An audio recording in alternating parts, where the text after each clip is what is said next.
नमस्कार दोस्तों, आपका स्वागत है स्टोरी जोन यूट्यूब चैनल पर। बहुत समय पहले की बात है, भारत के एक प्राचीन राज्य में एक न्यायप्रिय राजा शासन करता था। उसका नाम अमरदीप था। राजा अमरदीप न केवल अपने वीरता के लिए प्रसिद्ध थे, बल्कि अपनी उदारता और प्रजा के प्रति स्नेह के लिए भी जाने जाते थे। उनके राज्य में हर व्यक्ति सुखी और संतुष्ट था और राज्य में हर तरफ खुशहाली का माहौल था। पड़ोस के राज्य में सुरेंद्र सेन नाम का एक व्यापारी था, जो कि राजा का मित्र था। व्यापार के क्षेत्र में उनकी सूझबूझ इतनी अच्छी थी कि खुद बादशाह भी उनकी तारीफ किए बिना नहीं रह पाते। एक बार सुरेंद्र ऐसे बीमार पड़े कि उन्हें उठने बैठने की भी ताक ना रही। कुछ हफ्तों से बीमार रहने के कारण उन्हें ऐसा लगने लगा था कि अब जल्दी ही भगवान के घर से उनको बुलावा आने वाला है। यही सोचकर उन्होंने अपने दोस्त के पास संदेश भेजा कि मुझे आपकी जरूरत है। संदेश मिलते ही महाराज अपने दोस्त से मिलने के लिए चल पड़े। अपने दोस्त की हवेली में पहुंचकर वह सीधे उनके कमरे में गए। फिर वह अपने दोस्त का हाथ थाम हुए बोले, मित्र, आप ठीक तो हो? कहिए, मैं आपकी क्या सेवा करूं? सुरेंद्र ने कहा, मेरे दोस्त, मेरी जिंदगी की शाम अब नजदीक आ गई है, मगर मैं अपने दिल पर बोझ लेते हुए इस दुनिया से नहीं जाना चाहता। महाराज अमरदीप बोले, ये दोस्त आपके कब काम आएगा? बोलो, मुझे क्या करना है? सुरेंद्र ने कहा, मेरी बेटी काफी छोटी थी, तभी उसकी मां ने दुनिया को अलविदा कह दिया। यह सोचकर कि इसे अपनी मां की कमी ज्यादा ना जाने, मैंने इसे बड़े लाड़ प्यार से पाला पोसा था। अब मुझे हर पल बस यही चिंता रहता है कि मेरे जाने के बाद इस नन्ही सी जान का क्या होगी। मैं चाहता हूं कि आप मेरी बच्ची तुलसी को अपना ले, फिर मैं भी सुकून से मर सकूंगा और इसका भविष्य भी बन जाएगा। मैं अपनी सारी धन दौलत आपके जिम्मे कर देना चाहता हूं, ताकि उम्र बढ़ने के बाद समझदार होने पर ही यह उसका उपयोग कर सके। आप मुझे वादा कीजिए कि मेरी आरजू पूरी करेंगे। महाराज ने उनका हाथ थाम कर कहा, दोस्त, मेरे रहते आपको चिंता करने की क्या जरूरत है? क्या तुलसी मेरी बेटी नहीं है? आज से आपकी बेटी हमारे साथ इस महल में राजकुमारी बनकर रहेगी। महाराज के मुख से ऐसी बात सुनने के बाद अमरदीप के मुख से उसका अंतिम शब्द भगवान के याद में था। इसके बाद वह भगवान को प्यारे हो गए। महाराज ने रोती हुई बच्ची के सिर पर हाथ रखा और उसे ढांढस बंधाया। कुछ दिनों के अंदर ही महाराज ने अपने दोस्त की जमीन और जायदाद के सारे कागजात दुरुस्त करवाकर तुलसी को अपने साथ ही राजमहल को ले आए। वहां रेशमी कपड़े, हीरे जवाहरात के आभूषणों को पहनने के बाद तुलसी एक खूबसूरत राजकुमारी तरह दिखने लगी। इसके बाद उसकी देखरेख के लिए एक बुद्धिमान और एक अनुभवी औरत को नियुक्त कर महाराज ने बोले, देखो, राजकुमारी को किसी तरह की कोई कमी ना होने पाए, इस बात का ध्यान रखना। अब तुम ही उसकी दोस्त हो और तुम मां भी। इस प्रकार महल में पलते बढ़ते तुलसी 19 साल की हो गई। महाराज ने सोचा, उम्र बढ़ने के साथ साथ तुलसी अब समझदार भी हो गई है, क्यों ना उसके हिस्से की दौलत में अपनी से कुछ और मिलाकर उसे सौंप दूं। और उन्होंने ऐसा ही किया। फिर अपने महल के पास ही उन्होंने उसके लिए एक छोटा सा खूबसूरत महल बनवाया। वह उस महल में राजकुमारी की तरह रहने लगी। महाराज ने उसे हर दूसरी सुविधा दे रखी थी।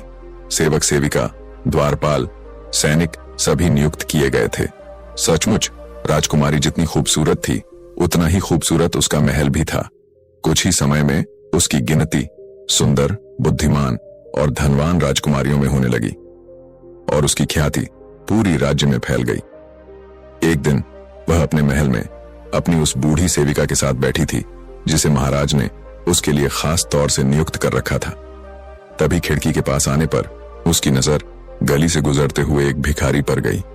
भिखारी को देखकर उसका दिल दया से भर गया। उसने सेविका से कहा, माता जी, गरीब और मजबूर लोग भी तो इंसान ही हैं, और एक इंसान ही इंसान के काम आता है।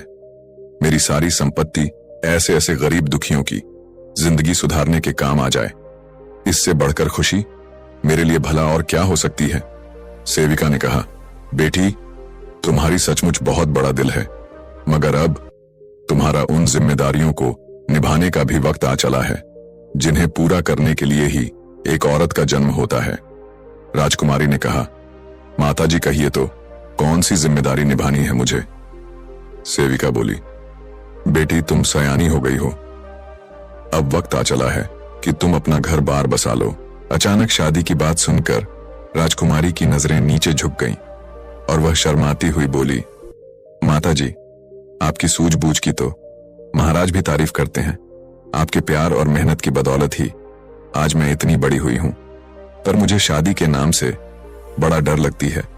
मैं यह कैसे जान सकूंगी कि जिसके साथ मुझे जिंदगी गुजारनी है वह मुझे प्यार करेगा भी या नहीं। मैं तो अपने जीवन की डोर बस उसी आदमी के साथ बांधना चाहती हूं जो मुझे दिल से प्यार करे।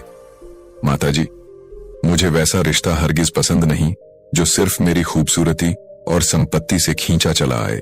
सेविका बोली, अच्छा, तुम्हें अच्छे दिल वाले किसी सच्चे साथी की तलाश है, फिर तो तुम्हें अपनी शादी के लिए कुछ शर्त रखनी चाहिए। जो भी तुम्हारी शर्तों को पूरा करेगा वह तुम्हारे इम्तिहान में सफल होगा। फिर तुम्हें अपने लायक पति भी मिल जाएगा जो हर कदम पर तुम्हारी साथ दे। यह सुनकर तुलसी का चेहरा खेल उठा। वह बोली, पर मुझे किस तरह की शर्तें रखनी चाहिए? सेविका बोली, बेटी शादी की चाह लेकर आए हुए लोगों के सामने तुम यह 7 पहेलियां रखना। पहली पहेली है, एक बार देखा है फिर देखने की इच्छा है। दूसरी पहेली, नेकी कर दरिया में डाल। तीसरी पहेली, बुरा का नतीजा बुरा ही होता है। चौथी पहेली है, सच बोलना ही अच्छा है। पांचवी पहेली है, बोलने वाला पर्वत। छठी पहेली है, बत्ता के अंडे के आकार वाला मोती। शर्त सुनकर राजकुमारी बोली, वाह क्या खूब पहेलियां हैं, पर माताजी अब यह भी तो आपको ही बताना होगा कि मैं इन्हें सबके सामने रखूंगी कैसे। वह बोली, बेटी बेहतर तो यह होगा कि तुम अपने महल की दीवार पर ही सारी पहेलियां लिखवा दो। साथ ही साथ यह भी लिखवा देना, जिसे भी मेरी शादी की सभी शर्तें मंजूर ना हो वह महल के अंदर ना आए। इस प्रकार मन में शादी की आस लिए बहुत से लोग तो आए, मगर उनमें से कोई भी इतना हिम्मती ना निकला जिसे राजकुमारी की सभी शर्तें मंजूर हों। राजकुमारी ने सोचा, क्या इतने सारे लोग सिर्फ मेरी सुंदरता और धन दौलत से खींचकर चले आए थे? किसी के दिल में मेरे लिए सच्चा प्यार नहीं था। यह सब सोचकर वह थोड़ी गुमसुम सी रहने लगी। एक दिन वह कुछ सोच रही थी, तभी अचानक उसकी नजर एक दाढ़ी वाले फकीर पर पड़ी। उनके पीछे उनके कुछ शिष्य भी थे। उनमें से 2 शिष्य बारी बारी से सोने की ईंटें जमीन पर रखते और फकीर उन्हीं ईंटों पर पैर रखकर आगे बढ़ता जाता है। यह सब देखकर राजकुमारी ने सेविका से पूछा, यह लोग कौन हैं? वह बोली, बेटी यह बड़े ज्ञानी और अव्वल दर्जे के फकीर हैं।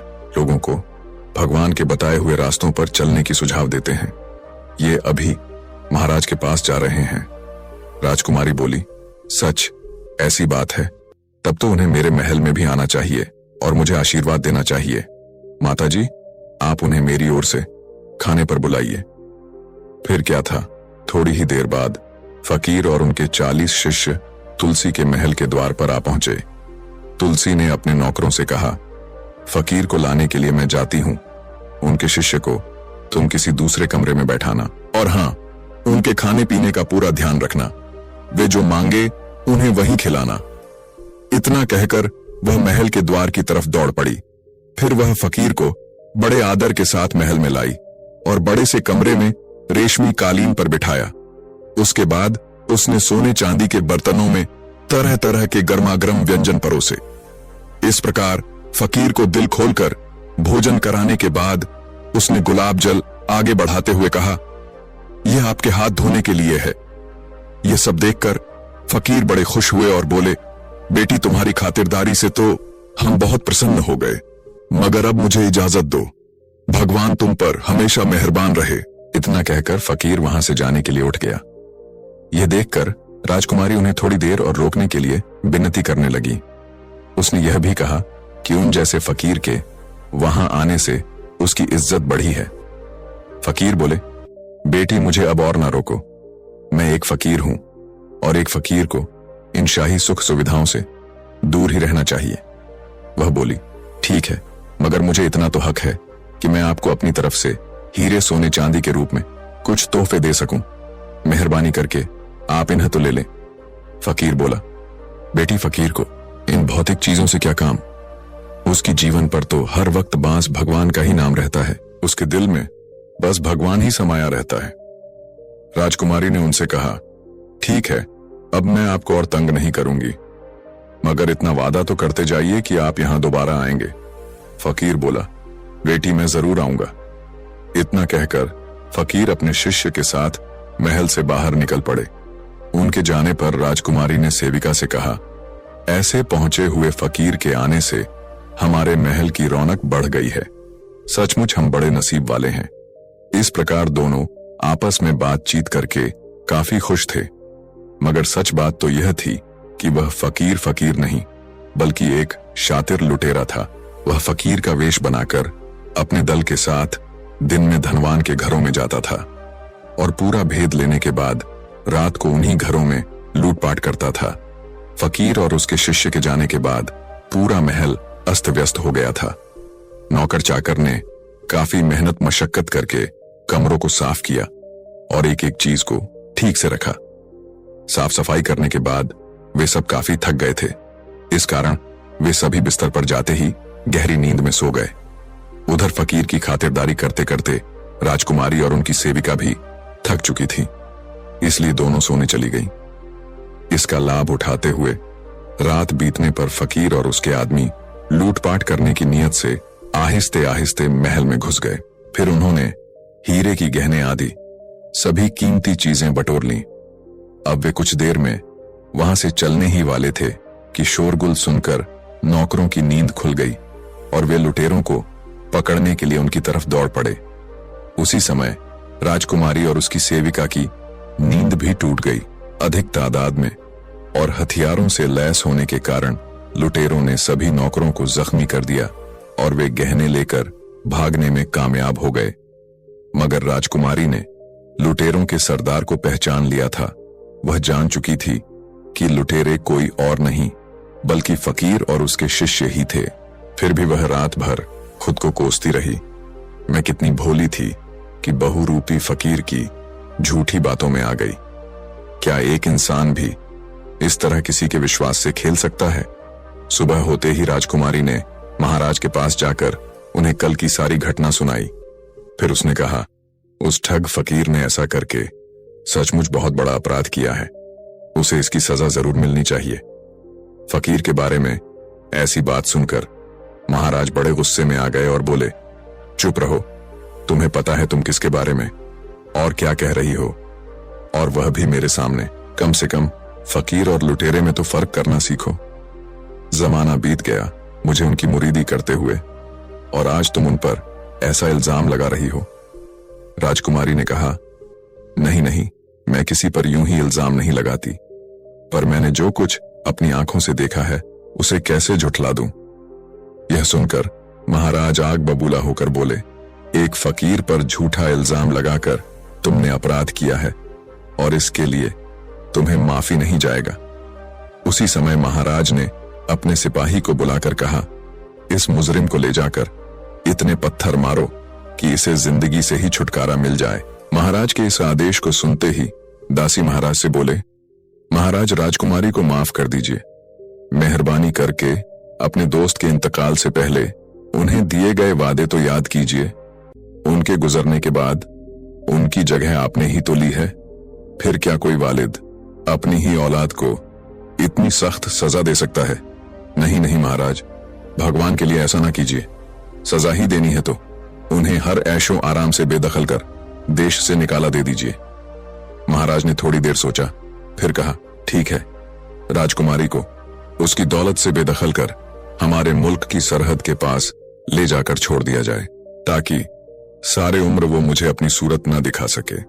महाराज की आज्ञा पाते ही उनके सिपाहियों ने राजकुमारी और उनकी सेविका को जंगलों में काफी अंदर जाकर छोड़ दिया। उन दोनों ने किसी तरह खूंखार जानवरों से बचते बचाते दिन तो काट लिया, मगर शाम ढलते ही छोटे बड़े तरह तरह के जंगली जानवरों की डरावनी आवाजों को सुनकर राजकुमारी का कलेजा कांप उठा। सेविका ने कहा, बेटी हिम्मत ना हारो, वह बोली, माताजी, मेरे नसीब में यह भी लिखा होगा। ऐसा मैंने कभी ख्वाब में भी नहीं सोचा था। तरह तरह की जानवरों की आवाजें सुनकर खुद को बचाने के लिए इधर उधर दौड़कर दोनों काफी थक गई। अंतिम क्षण में हार कर वे एक पेड़ के नीचे बैठ गई। सेविका ने कहा, बेटी तुम कुछ देर यहीं लेट जाओ, मैं जगाकर तुम्हारी रखवाली करूंगी। पेड़ के नीचे लेटते ही राजकुमारी को नींद आ गई। तभी सफेद दाढ़ी वाला एक उम्रदराज आदमी सपने में आकर बोला, बेटी, बेशक तुम्हें कांटों भरी राहों से होकर गुजरना है, फिर भी अपने दिल को साफ रखते हुए तुम्हें आगे बढ़ते जाना होगा। बस थोड़ा सब्र करो, तुम्हारे दिन फिरने वाले हैं, खुशियां तुम्हारे द्वार पर दस्तक दे रही हैं। वह बोली, क्या मेरे बीते हुए दिन फिर से लौट आएंगे? बूढ़ा आदमी बोला, बेटी मेरी बातें झूठी हो ही नहीं सकता। इसी पेड़ के नीचे की मिट्टी खोदने पर तुम्हें एक खजाना प्राप्त होगा और वह खजाना 7 राजाओं के खजनों के बराबर होगा। इतना सुनते ही राजकुमारी की नींद खुल गई और उसने सपने की सारी बात सेविका को कह सुनाई। तभी राजकुमारी का एक संबंधी वहां आ पहुंचा और बोला, बेटी, जब से मुझे तुम्हारे बारे में पता चला है तब से तुम्हें ढूंढ रहा हूं। यह थैली लो, इसमें तुम दोनों के लिए खाने का सामान है। इसी तरह मैं रोज तुम दोनों के लिए खाना ले आया करूंगा। फिर क्या था, दोनों ने भरपेट भोजन किया। भोजन करने के बाद राजकुमारी ने अपने काका से कहा, कल आप अपने साथ एक कुदाल और एक फावड़ा भी लेते आइएगा। काका बोले, ठीक है बेटी, तुम लोग ठीक से रहना, अब मैं चलता हूं। उसके जाने के बाद सेविका ने कहा, बेटी अब रात होने वाली है, क्यों ना हम पेड़ की उस मजबूत शाख पर जाकर आराम करें। वह जगह जानवरों की पहुंच से दूर है। इस प्रकार दोनों ने पेड़ की ऊंची शाख पर चढ़कर रात गुजारी और जंगली जानवर पेड़ के आसपास चक्कर काटते रहे। सुबह होते ही सेविका ने राजकुमारी से कहा, बेटी चलो नीचे उतर चले, तुम्हारे काका भी आने ही वाले होंगे। पेड़ से नीचे उतरने के कुछ देर बाद राजकुमारी ने अपने काका को आते हुए देखकर सेविका से कहा, माताजी देखिए, काका हमारे लिए कुदाल, फावड़ा और खाना लेकर आ रहे हैं। काका के आने पर दोनों ने खाना खाया। फिर राजकुमारी ने उन्हें सपने की बात बताते हुए कहा, काका अब हमें मिलकर यहाँ की मिट्टी को खोदना चाहिए। इस प्रकार कुछ देर तक कड़ी मेहनत करने के बाद उन्हें मिट्टी के अंदर दबी हुई सोने की एक बड़ी संदूक और कुछ छोटी छोटी पेटियां मिली। संदूक और उन पेटियां में हीरे, जवाहरात, रत्न, मोती, सोने, चांदी बहुत सारे थे। इतना बड़ा खजाना देखकर सबकी आंखें फटी रह गईं। राजकुमारी ने भगवान को कहा, मैं तो अपने नसीब को कोसने लगी थी, मगर आज इस धरती पर मुझसे अमीर कोई नहीं है। उसके बाद उसने अपने काका से कहा, बुरे वक्त में आपने हमारी मदद ना की होती तो ना जाने हमारा क्या होता। अभी मुझे आपकी बहुत जरूरत है। ठीक यहीं पर मुझे दुनिया का सबसे खूबसूरत महल बनवाना है और इसी जंगल में सुंदर सा शहर बसाकर अपनी सल्तनत कायम करनी है, मगर यह काम राजमिस्त्र और बढ़ियों के बिना मुमकिन नहीं है। उन्हें यहां लाने का काम मैं आपको ही सौंपना चाहती हूं। काका ने कहा, बेटी वह तो ठीक है, मगर यहां शहर बसाने के लिए तुम्हें महाराज से पूछना होगा। उनकी रजामंदी के बाद ही कोई काम हो सकता है। राजकुमारी ने कहा, ठीक है, मैं भेष बदलकर खुद ही उनके पास जाऊंगी। उसके बाद राजकुमारी सौदागर बनकर वहां गई और बोली, महाराज, मैं विलायत का रहने वाला एक सौदागर विश्वनाथ हूं। मैं यहां पहली बार आया हूं, मगर यहां की आबोहवा और खूबसूरती देखकर मेरा दिल यहां से जाने को नहीं करता।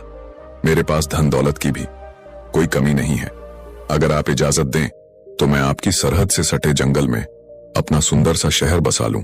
यह सुनकर महाराज नौजवान सौदागर से बोले, ना जाने क्यों तुम्हें देखकर ऐसा लग रहा है जैसे तुमसे मेरा कोई पुराना रिश्ता हो। जाओ, तुम अपना महल बनाकर रहो, तुम्हें स्वीकृति दिया जाता है। और हां, मेरा शाही खजाना इस काम में तुम्हारा मददगार साबित हो सकता है। जब भी जरूरत पड़े बेशौक चले आना। राजकुमारी ने कहा, महाराज, अभी तक तो मैंने बस लोगों से ही सुना था, पर आज मैंने खुद भी देख लिया कि आप कितने दरिया दिल इंसान हैं। मैं बस एक ही मकसद से यहां आया था और वह मकसद आपने पूरा कर दिया। अब मुझे जाने की इजाजत दें ताकि मैं अपने काम में लग सकूं। पर हाँ, मेरे काम के लिए मुझे आपके शाही कारीगरों की जरूरत होगी। महाराज ने कहा, हाँ हाँ क्यों नहीं, हमारा पूरा मुल्क तुम्हारे साथ है। राजकुमारी ने पूरे जोर शोर से जंगल में शहर बनवाने का काम शुरू करवाया। इस तरह कम ही समय में एक खूबसूरत शहर बनकर तैयार हो गया। शहर के बीचों बीच राजकुमारी के लिए एक सुंदर सा नक्काशदा संगमरमर का महल बनाया गया। सड़कों की दोनों तरफ ऊंचे ऊंचे पेड़ लगाए गए थे। पूरे शहर में मुसाफिर खानों की कोई कमी न थी। ढेर सारे अच्छे अच्छे मकान भी बनाए गए ताकि लोगों को यहाँ बसने में कोई खर्च ना उठाना पड़े। इतना ही नहीं, अन्य बुनियादी जरूरतों के लिए अलग से रुपए दिए जाने की घोषणा भी की गई थी। सचमुच राजकुमारी का शहर लाजवाब ही नहीं, बेमिसाल भी था। इस तरह जंगल में बसे हुए नए शहर में हुस्न बानो का राज कायम हुआ। धीरे धीरे पूरा शहर आबाद होने लगा। तभी एक दिन राजकुमारी राजा के महल में पहुंची। उस वक्त महाराज को कहीं जाने की हड़बड़ी थी। राजा बोले, बेटे, मैं एक फकीर बाबा का मुरीद हूं और अभी मुझे उन्हीं के पास जाना है। सौदागर विश्वनाथ बोला, अगर आप कहे तो मैं भी आपके साथ चलूं। वो बोले, अरे ये तो और भी अच्छा होगा। फिर क्या था, दोनों साथ साथ फकीर के पास जा पहुंचे। फकीर कोई और नहीं बल्कि वही आदमी था जिसके कारण राजकुमारी को उसके देश से बाहर निकाला गया था। वहां से लौटते समय सौदागर विश्वनाथ ने महाराज से गुजारिश की, महाराज, ऐसे फकीर बाबा की मेहमान नवाजी मेरी किस्मत में शायद ही लिखी हो, क्योंकि मेरा शहर तो यहां से बहुत दूर है। अगर आपकी इजाजत हो तो महाराज, मैंने सुना है कि आपके महल के पास ही किसी राजकुमारी का एक छोटा सा महल भी है। आप उसी खाली महल को अपने नौकरों से कहकर साफ सुथरा करवा दें तो मुझे फकीर बाबा की मेहमान नवाजी का मौका मिल जाता। इस प्रकार विश्वनाथ के वेश में राजकुमारी को एक बार फिर से अपने ही पुराने महल में उस फकीर की मेहमान नवाजी करने का मौका मिल गया। फकीर और उसके 40 शिष्य ने खूब मजे ले लेकर तरह तरह के लजीज खानों और शरबतों का स्वाद छका, मगर उनकी नजरें हर वक्त रत्न जवाहरात जड़े हुए बर्तनों और महल की अन्य बेशकीमती चीजों पर टिकी रही। इस बार राजकुमारी उनके इरादों को अच्छी तरह समझ रही थी। तभी फकीर और उसके शिष्य के जाने पर उसने महाराज के पास यह पैगाम भी भेजवाया, महाराज, आपसे गुजारिश है कि आज की रात इस महल की सुरक्षा के लिए अपनी ओर से कुछ सैनिक और पहरेदार लगा दें। महाराज ने अपने कुछ सैनिकों और पहरेदार को बुलाकर कहा, देखो, आज रात तुम लोगों को राजकुमारी के महल की निगरानी छिपकर करनी है ताकि कोई चोर लुटेरा आए भी तो बचकर न जाने पाए। इस प्रकार महल की सुरक्षा व्यवस्था खड़ी कर दी गई। कुछ रात बीतने पर जैसे ही फकीर और उसके 40 शिष्य छुपते छुपते महल में घुसे, वैसे ही महाराज के पहरेदार ने उन सबको धर दबोचा और बंदी बना लिया। अगले दिन सभी लुटेरे दरबार में लाए गए। अपने फकीर बाबा को जंजीर से बंधा देखकर महाराज अपने पहरेदार को डांटते हुए कहा, मूर्खो, यह तुमने क्या किया? जानते हो इस जुर्म की सजा क्या है? मौत, सिर्फ मौत। तभी सौदागर विश्वनाथ ने कहा, महाराज, बेगुनाह को सजा और गुनाहगार पर रहम। यह क्या इन पहरेदार ने जान पर खेलकर लुटेरों को पकड़ा है? क्या यह इनकी वफादारी का सबूत नहीं? आप इस नकली ठग फकीर और इसके लुटेरे साथियों को क्यों नहीं पहचानते? इन बातों ने महाराज की आंखें खोल दी। उसी समय उन्होंने सैनिकों को आज्ञा देते हुए कहा, इन लुटेरों को ले जाकर इसी वक्त कारागार में बंद कर दो। तभी महाराज को राजकुमारी की याद आई और उनकी आंखें भर आईं। उन्होंने खुद को संभालते हुए कहा, बेटे विश्वनाथ, आज तुम ना होते तो मुझसे फिर एक गुनाह हो जाता। कुछ समय पहले एक लड़की जिसे मैं अपनी बेटी की तरह प्यार करता था, इस ठग फकीर की सच्चाई मेरे सामने रखने की कोशिश की थी, मगर तब मैंने अपनी बेगुनाह बेटी को ही देश निकाला दे दिया। न जाने आज वह कहां और किस हाल में है, मगर वह जहां भी हो मैं उसे जरूर खोज लूंगा। मुझे यकीन है कि मेरी प्यारी बेटी अपने पिताजी को जरूर माफ कर देगी। इतना कहते कहते महाराज की आंखें फिर भरा राजकुमारी से रहा न गया और वह उनके आंसू पहुंचते हुए बोली, आपकी प्यारी बेटी आपके सामने खड़ी है। और सचमुच अब महाराज के सामने विश्वनाथ नहीं बल्कि लंबे बालों वाली तुलसी ही खड़ी थी। महाराज की खुशी का ठिकाना न रहा। उन्होंने राजकुमारी को गले से लगा लिया। जंगल की सारी बात सुनाने के बाद उसने ने कहा, क्या आप अपनी बेटी का महल देखने नहीं चलेंगे? महाराज बोले, बेटी तुम्हारे महल को मैं ना देखूं ऐसा नहीं हो सकता। उसके बाद वह राजकुमारी के शहर की ओर चल पड़े। दूर ही से ऊंची ऊंची मीनारों और चमचमाते गुंबद ने महाराज का ध्यान अपनी ओर खींच लिया। पूरे शहर की सुंदरता और राजकुमारी के शानदार महल को देखकर महाराज हैरान रह गए। उन्होंने शहर के साथ साथ महल की खूब तारीफ की। अब महाराज तुलसी को अपने बेटी की तरह प्यार दिया। दोस्तों, आपको हमारी ये कहानी कैसे लगी ये हमें कमेंट करके जरूर बताएं। जय सीताराम।